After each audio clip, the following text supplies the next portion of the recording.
السلام علیکم میری یوٹیوب فیملی، کیسے ہیں آپ سب؟ امید ہے آپ سب خیریت سے ہوں گے۔ اللہ پاک آپ کو دنیا کی تمام راحتیں نعمتیں عطا فرمائے، آپ کی تمام پریشانیوں کو ختم فرمائے، آمین ثم آمین۔ شب برات وہ رات ہے جس میں خوش نصیب لوگ اللہ سے اپنی ہر بات منوا لیتے ہیں، چاہے کوئی کتنا گناہ گار ہے، بس سچے دل سے اس رات اللہ سے مغفرت طلب کر لے، اللہ پاک اس کے تمام گناہ معاف فرما دیتے ہیں، چاہے وہ سمندر کی جھاگ برابر ہی کیوں نہ ہو۔ شب برات کی رات کی عبادت کی اتنی فضیلت ہے کہ ایک رات کی عبادت آپ کی تمام زندگی کی عبادت سے افضل ہے۔ شب برات اسلامی مہینوں میں شعبان کے مہینے کو خاص اہمیت حاصل ہے۔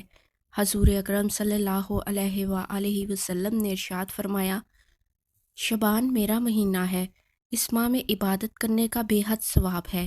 اس مہینے کو بزرگی اس لیے بھی حاصل ہے کہ اس مہینے کے درمیان ایک ایسی مقدس رات آتی ہے جس کو شب برات کہتے ہیں۔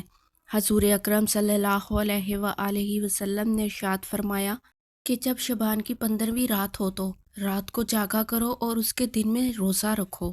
ماہ شعبان کی 15ویں شب کے بارے میں آن حضرت صلی اللہ علیہ وآلہ وسلم فرماتے ہیں، اے عائشہ، کیا تم جانتی ہو اس رات میں کیا ہوتا ہے؟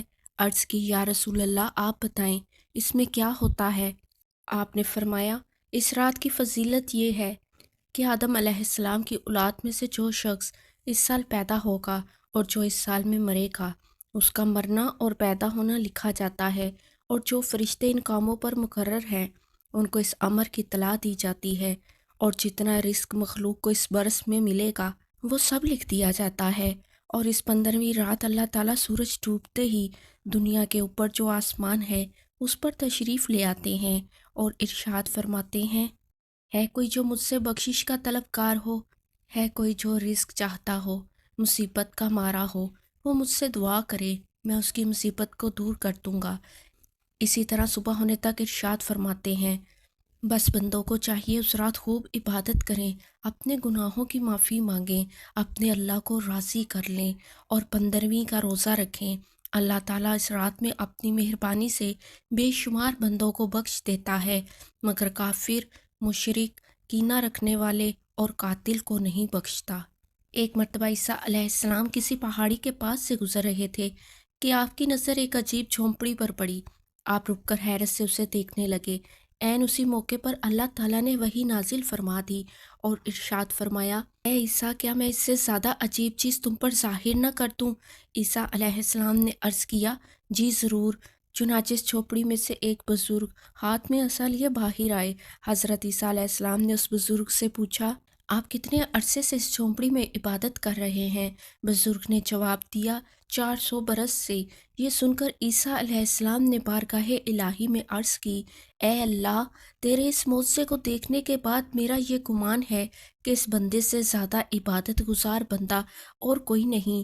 اللہ تعالیٰ نے ارشاد فرمایا، اے عیسیٰ، میرے محبوب امتی کا شعبان کے مہینے کی آدھی رات کی عبادت میں 2 نوافل نماز ادا کر لینا اس بزرگ کی 400 برس کی عبادت سے افضل ہے۔ حضرت عائشہ صدیقہ عنہ فرماتی ہیں کہ حضور سرور کونین صلی اللہ علیہ وآلہ وسلم نے مجھ سے ارشاد فرمایا، اے عائشہ، کیا تم نہیں جانتی کہ آج کی یہ شب نصف شعبان کی شب ہے؟ یہ رات 1000 راتوں سے افضل رات ہے جب اللہ پاک اپنی مخلوق کے بنی کلب کی بکریوں کے بالوں کے برابر گناہوں کو بخش دیتے ہیں اور دوزخ سے نجات عطا فرماتے ہیں، سوائے 6 لوگوں کے۔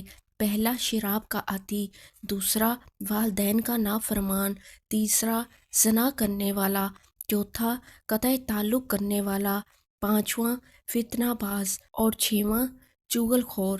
حضرت ابو ہریرہ رضی اللہ تعالیٰ عنہ فرماتے ہیں کہ حضور اکرم صلی اللہ علیہ وآلہ وسلم نے فرمایا، میرے پاس آدھی شعبان کی رات جبرائیل امین علیہ السلام تشریف لائے اور عرض کرنے لگے، اے اللہ کے رسول، اپنا سر مبارک آسمان کی طرف اٹھائیے۔ میں نے ان سے دریافت کیا، ایسا کیوں؟ اس رات میں ایسا کیا ہے؟ جبرائیل امین علیہ السلام فرمانے لگے، یہ وہ رات ہے جس رات اللہ تعالیٰ رحمت کے 300 دروازے کھول دیتے ہیں اور ہر اس انسان کو بخش دیتے ہیں جس نے اس کے ساتھ کسی کو شریک نہ ٹھہرایا ہو، بشرطے کہ وہ جادوگر نہ ہو، سود خور نہ ہو، زانی نہ ہو، شراب کا عادی نہ ہو۔ ان لوگوں کی اللہ تعالیٰ اس وقت تک بخشش نہیں فرماتے جب تک کہ وہ توبہ نہ کر لیں۔